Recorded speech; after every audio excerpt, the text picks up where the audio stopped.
Erev Tov Chavrim. I'm Stephen Ben-Nun. You're watching Israeli News Live, and very disturbing news that I'm going to share with you here this evening. The Russian news that you're seeing right here, 3mv.ru, picture there of Defense Minister Sergei Shoigu, who is stating in this particular Russian article here that Russia is having to respond to NATO's buildup. They speak here in the article here that NATO is actually putting in permanent infrastructure for military buildup in all around Russia's western border there. Of course, that being Latvia, Estonia, Lithuania, Poland, etc., and of course around Belarus's borders as well. Russia states here in this article here that they would build up another 30,000 men on their own border as a way to deal with the buildup of NATO forces that are being put on their own borders there. But it gets a little bit more concerning here, especially as we begin to look at this video right here. And let me share with you, I'll read to you the subtitles as they come up here. And this is, again, Defense Minister Sergei Shoigu, who's going to be speaking in this particular thing. He says, "We're especially surprised by the position of the certain countries which, under the pressure of the U.S. and NATO, publicly stated that they would deny our warships access to their ports." By the way, this was something that Russia has always had access to. Spain, for example, being one of those ports there where they've always had access to, and also because Russia has been working or is trying to get Washington to work with them to fight terrorism inside of Syria. But it was obvious that that's not the U.S.'s nor NATO's agenda in Syria to begin with. He goes on to say, "This did not affect the schedule of their traffic along the planned route as they were provided." Speaking about his ships, by the way. He said, "with all the necessary resources as well as the Russian groups at the Himyimim and Tartus bases, where about 2,000 tons of cargo are delivered every day. What is more important is how our understand their contribution to the fight against international terrorism in Syria. It is time for Western colleagues to decide who they are really combating, terrorists or Russia." That, friends, was very, very concerning to me to actually see that particular report, but it only gets worse. This is one that just came out today on Ruppli. Again, pardon me just for a moment here. The Defense Minister Sergei Shoigu will be speaking in just a moment. It says these Briand in 2017 on the territory of Belarus planned a joint strategic military exercises forces, Russia and Belarus West 2017. This is the main event. Joint training bodies, military administrations and troops in the coming year and ensure further improvement. Operating system software, security of the Union State. We will contact military departments on street legal and regulatory implementation. Sure that. The high level of bilateral actions and coordinated position in the main global issues and regional activities to successfully address the issues, strengthening defense capabilities of the Union States. This approach is most relevant now, when international mechanisms designed to tackle crisis situations stalled. Tensions closer to our borders. On the western borders of the Union, U.S. and other NATO members are actively to increase its offensive potential. I want you to notice that. Their offensive potential. That's NATO he's speaking about. Opening new military bases, developing infrastructure, and stop trying to impose their will on other countries by means of economic and political diktat or sanctions or dictate and military forces. It is open information war. These actions undermine strategic stability and forcing Russia to respond. Measures, defensive nature, including in the Western strategic direction. Chairman of all the Russian Council. Public Affairs Bombs Force Colonel. St. Nicholas. And then it kind of goes from there. Guys, it's getting very serious.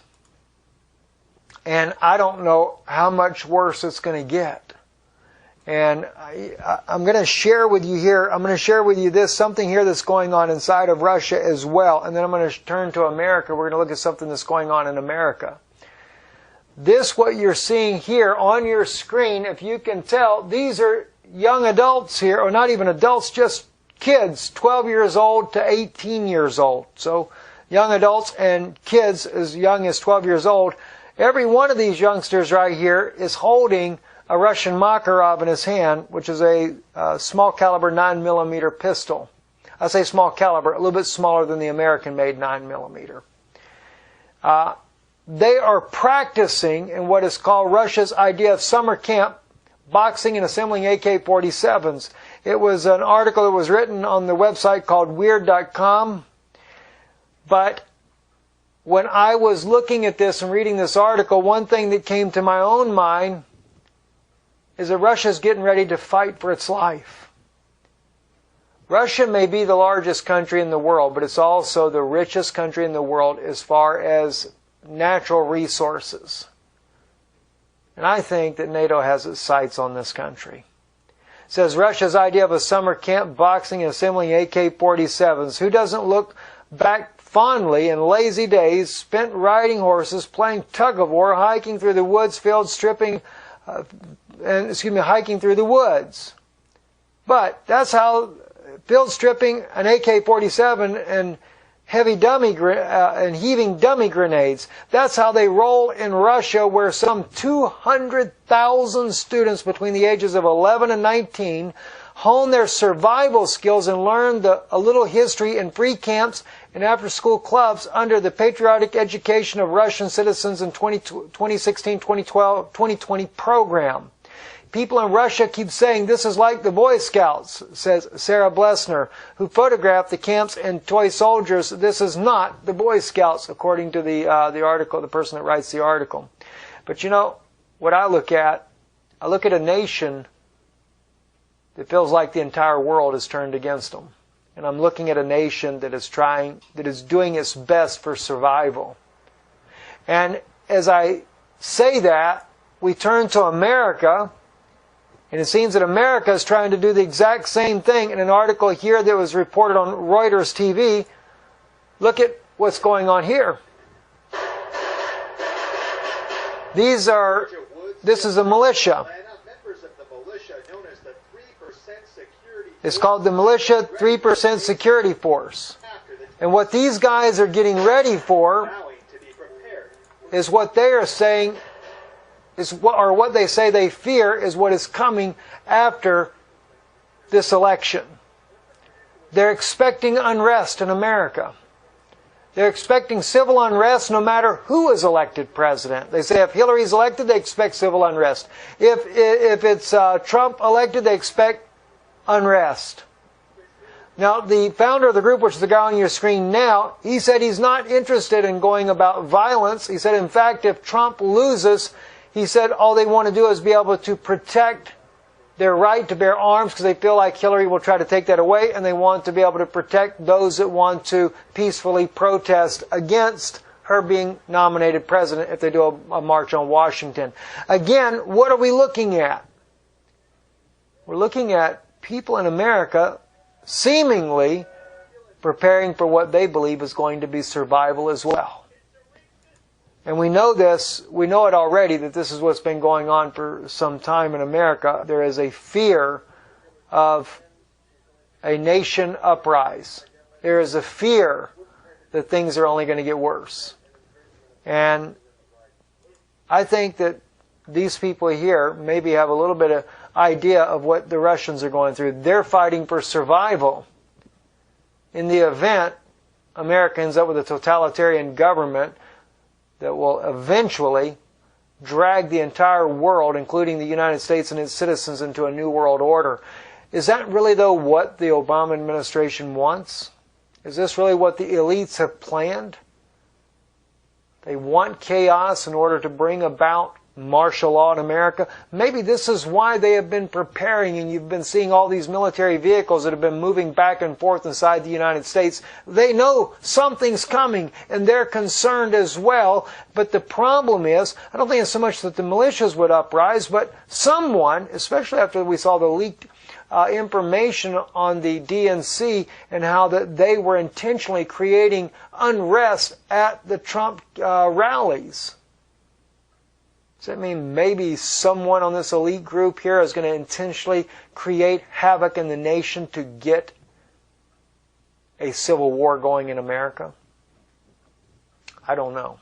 I'm merely bringing you suggestions to think about because I don't know what they're intending to do. But one thing's for sure, it looks like Russia, there's no question about what they are doing.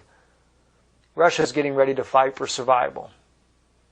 And I don't think Russia is there to do a preemptive strike on Europe or the United States, either one. In fact, I think what Russia is trying to do is hold off to see what's going to happen with this whole situation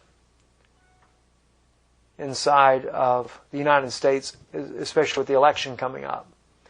I think Russia is kind of hoping that maybe a change of power, if it goes in the direction that Russia seems to hope for, which would be Donald Trump, that they're hoping that maybe that might bring a little bit better stability to the world. I don't know, though. I just don't know.